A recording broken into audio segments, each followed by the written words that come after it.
Hello class 5 बच्चों, आज हम लोग पढ़ेंगे हिंदी आराध्या बुक से पाठ 16 अश्वमेध का घोड़ा। तो आप अपनी हिंदी आराध्या बुक निकालिए और ओपन करिए पेज नंबर 75। ओके, 75 ओपन करिए।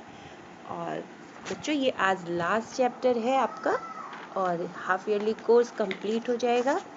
और मैंने जैसा कि आपको बताया कि आप जो इधर के चैप्टर जो मैंने यूनिट 1 के बाद से पढ़ाए हैं, आप उन्हें अच्छे से रीड करिए और शुरू के भी चैप्टर्स को थोड़ा सा देखिएगा ज़रूर। तो चलिए हम लोग पढ़ते हैं इसे। आपने निकाल ली बुक अश्वमेध का घोड़ा। बच्चों, ये बहुत अच्छा चैप्टर है। और आपको पता है कि अश्वमेध का घोड़ा इसका क्या मतलब है?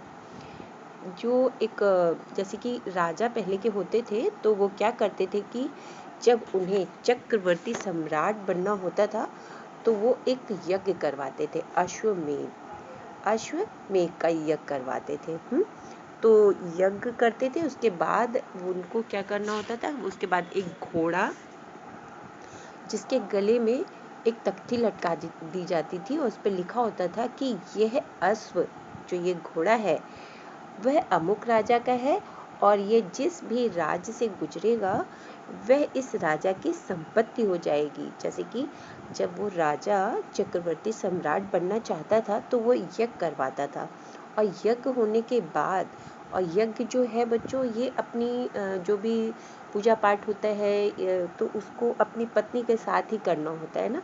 तो अपनी पत्नी के साथ वो राजा यज्ञ करवाता था और उसके बाद वो एक घोड़ा जिसके गले में तख्ती लटकी होती थी और उस पर लिखा होता था कि यह अश्व अमुक राजा का है और यह जिस भी राज्य से गुजरेगा तो वह इस राजा की संपत्ति हो जाएगी। जैसे जैसे घोड़ा जिस राज्य से गुजरेगा तो वह क्या होगा कि वो राजा की संपत्ति होती चली जाएगी। और अगर इसे कोई पकड़ता है, इस घोड़े को, तो उसे उससे युद्ध करना होगा। तो फिर क्या होता है कि जब लक्ष्मण जो थे, रामचंद्र जी के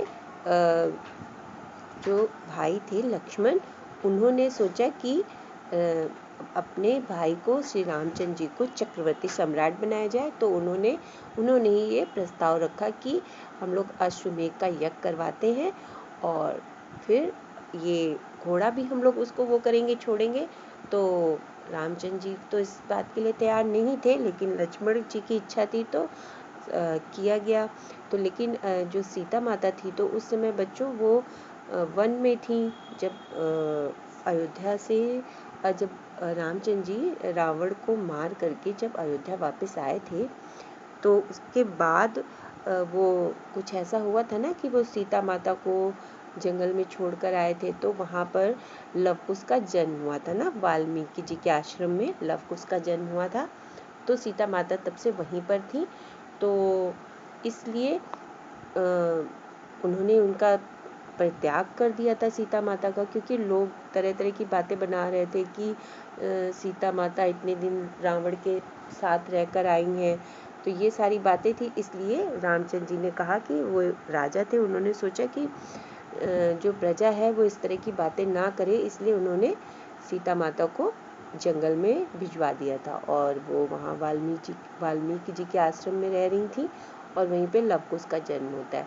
तो जब ये यज्ञ करना था तो उसमें पत्नी का होना ज़रूरी था, इसलिए क्या हुआ कि लक्ष्मण जी बोले कि मैं उनको लेकर के आऊँगा।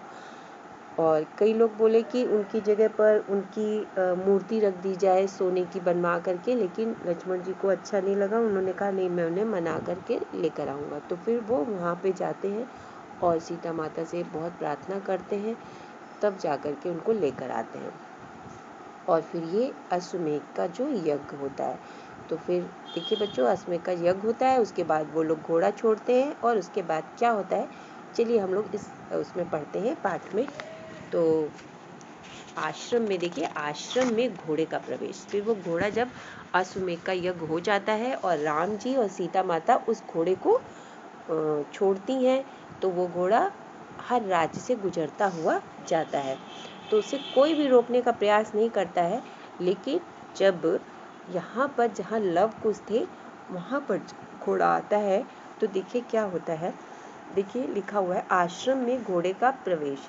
कुश, कुश क्या बोलते हैं, आहा कितना सुंदर घोड़ा, भैया लव, भैया इधर देखो देखो, इधर आओ देखो कितना सुंदर घोड़ा हमारे आश्रम में आ गया है, आओ इसे पकड़े। तो लव क्या कहते हैं, कुश घोड़े को मत छोड़ना, देखो ये इधर ही आ रहा है, हम पेड़ के पीछे छिप जाते हैं, घोड़ा इधर आएगा तो हम पकड़ लेंगे।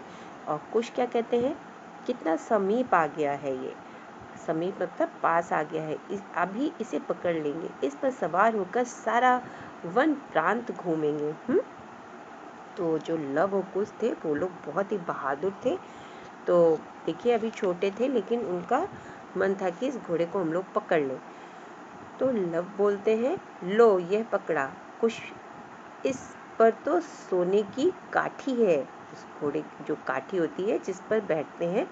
तो वो बोले कि लव बोलते हैं कि इस पर तो सोने की काठी है, लाल कपड़े की ये झूल भी कितनी सुंदर है, अरे इसके गले में एक पत्र भी लटक रहा है।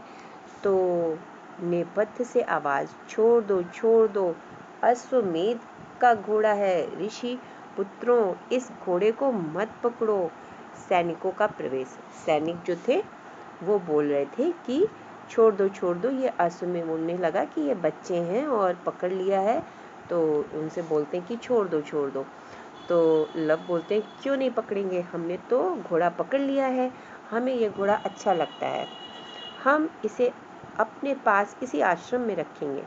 सैनिक बोलते हैं फिर अब तुम्हें कैसे समझाऊं, ये अयोध्यापति महाराज श्री रामचंद्र जी का घोड़ा है, तुम व्यर्थ ही युद्ध को निमंत्रण दे रहे हो, तुम ये घोड़ा पकड़ोगे तो तुम्हें राजा रामचंद्र जी से की सेना से युद्ध करना पड़ेगा, घोड़ा छोड़ दो।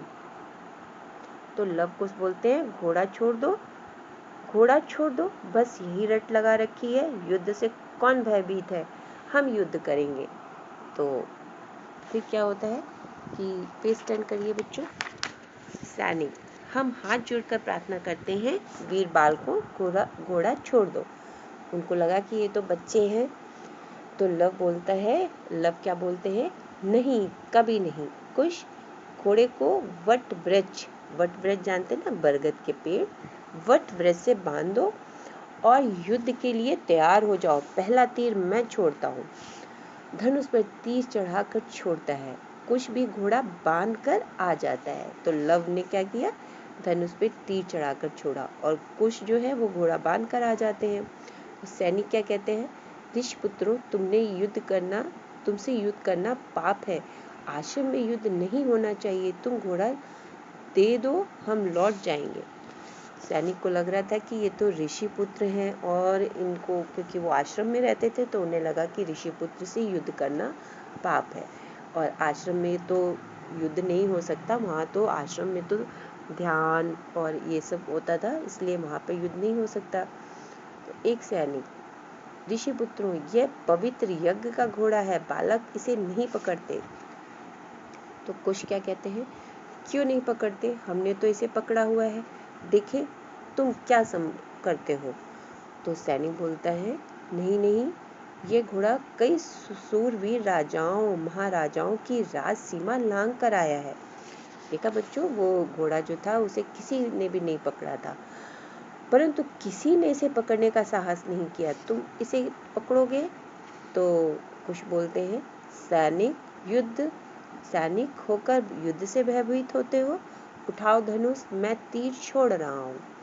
तो एक सैनिक, आह इतना तीक्ष्ण बाण, अब इन्हें समझाने का अवसर नहीं, छोड़ो तीर।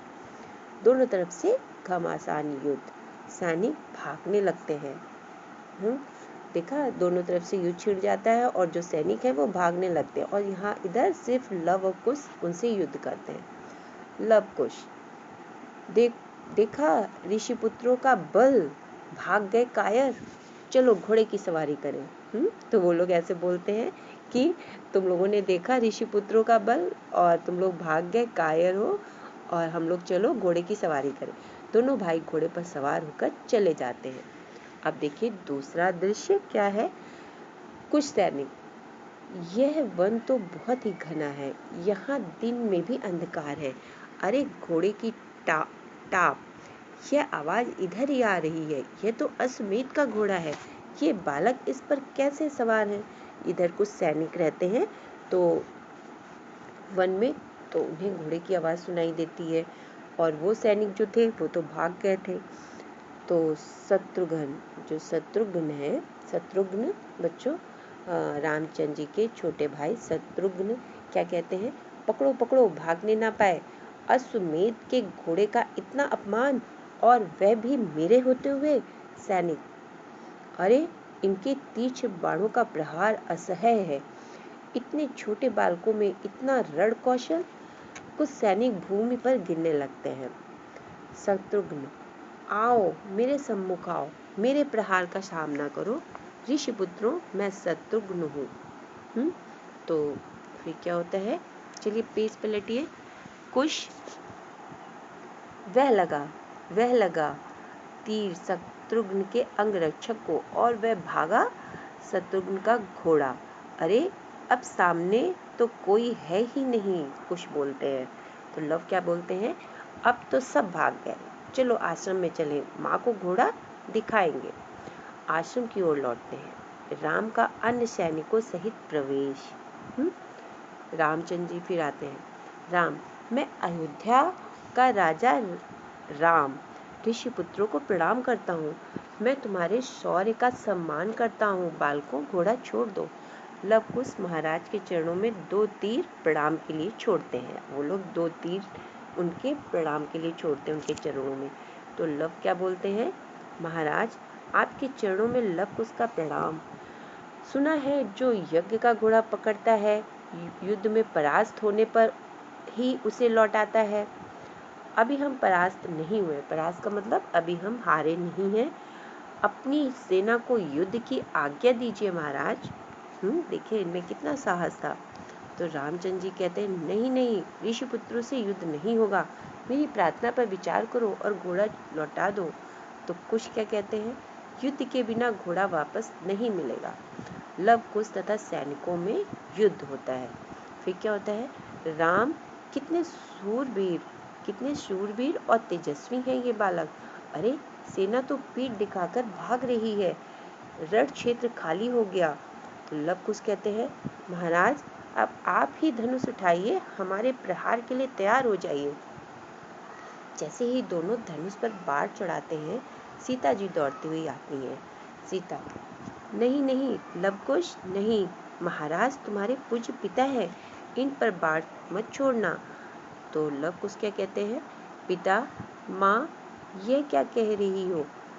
अयोध्यापति श्री रामचंद्र हमारे पिता? तो रामचंद्र जी कहते हैं, मैं इन तेजस्वी बालकों का पिता।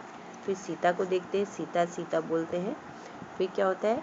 लव कुश भागकर अपने पिता के चरणों में गिर पड़ते हैं। श्री रामचंद्र जी उन्हें गले से लगा लेते हैं और रामचंद्र जी क्या बोलते हैं? इतने शूरवीर और शक्तिशाली बालक, मेरे पुत्र, आज मैं धन्य हुआ। लव कुश कहते हैं, महाराज हमें क्षमा कीजिए, पिताजी हमें क्षमा कीजिए। है ना बच्चों? तो देखा कि रामचंद्र जी के पुत्र थे तो इसीलिए कितने शूरवीर थे और कितने शक्तिशाली तेजस्वी थे, है ना ये बालक। और इतने छोटे से होकर के इन्होंने अश्वमेध का घोड़ा पकड़ा। तो बच्चों आपको ये पाठ अच्छा लगा? अब इसकी जो एक्सरसाइज है तो वो आप लोग जो भी है, जैसे कि प्रश्न पहर में देखिए आप लोग, एक मिनट, प्रश्न पहर में क्या है, इसके शब्द अर्थ आप लोग पढ़िएगा, याद करिएगा।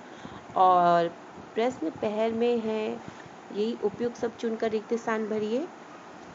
तो बच्चों ये मैं आपको करके प्रश्न उत्तर और ये दोनों मैं कल आपको असाइनमेंट में दूंगी, ठीक है? तो एक बार चैप्टर अच्छे से फिर से रीड करिए, ओके।